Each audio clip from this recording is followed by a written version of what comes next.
Kisah tentang Maria dan Marta.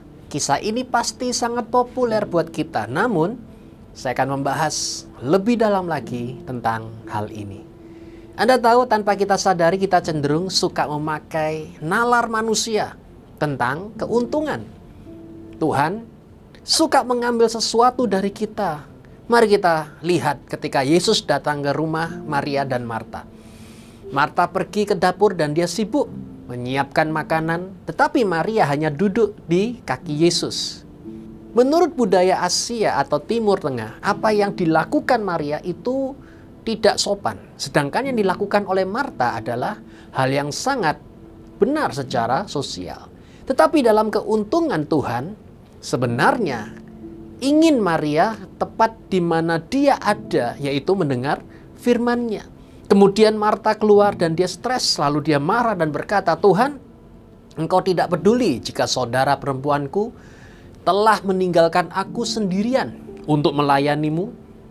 Marta menyalahkan Tuhan dan Maria yang tidak peduli. Anda tahu ketika engkau sedang stres, engkau akan selalu menyalahkan semua orang kecuali diri Anda sendiri. Yesus melihat Marta yang sedang bermasalah dan khawatir tentang banyak hal, kecuali satu hal. Anda tahu mengapa Marta begitu menyusahkan akan banyak hal? Itu karena dia tidak melakukan satu hal yang tidak dilakukan oleh Maria. Anda percaya bahwa kita perlu melakukan beberapa hal, bukan hanya satu hal. Tetapi Yesus mengatakan hanya satu hal yang diperlukan, dan Maria telah memilih bagian yang terbaik yang tidak akan diambil daripadanya. Maria menempatkan Yesus sebagai Tuhan. Mana yang lebih baik? Menganggap Yesus yang perlu dilayani atau memberi diri untuk dipenuhi dan berhubungan erat dengan Yesus Kristus? Karena dia datang bukan untuk dilayani, tetapi untuk melayani kita semua. Saat Yesus bertemu dengan perempuan Samaria, dia lelah dan duduk di sumur. Kemudian perempuan itu datang di sore hari karena dia ingin menghindari semua orang atau semua wanita yang dia kenal, yang biasanya mereka selalu bergosip di pagi hari, sehingga dia datang pada sore itu. Ketika Yesus ada di sana dan Bible memberitahu pada kita bahwa para murid telah pergi untuk membeli beberapa makanan untuk Yesus Kristus. Lalu perempuan Samaria itu mengambil sesuatu dari Yesus dan dia pergi. Perempuan yang selama ini tidak sadar mulai tersadarkan akan Kristus dan mengatakan bahwa semua orang di kota Samaria harus menemui seorang pria yang menceritakan segala sesuatunya tentang dirinya, yaitu siapa? Yesus. Nah, sekarang perhatikan. Perempuan itu dibebaskan karena dia mengambil sesuatu dari Yesus.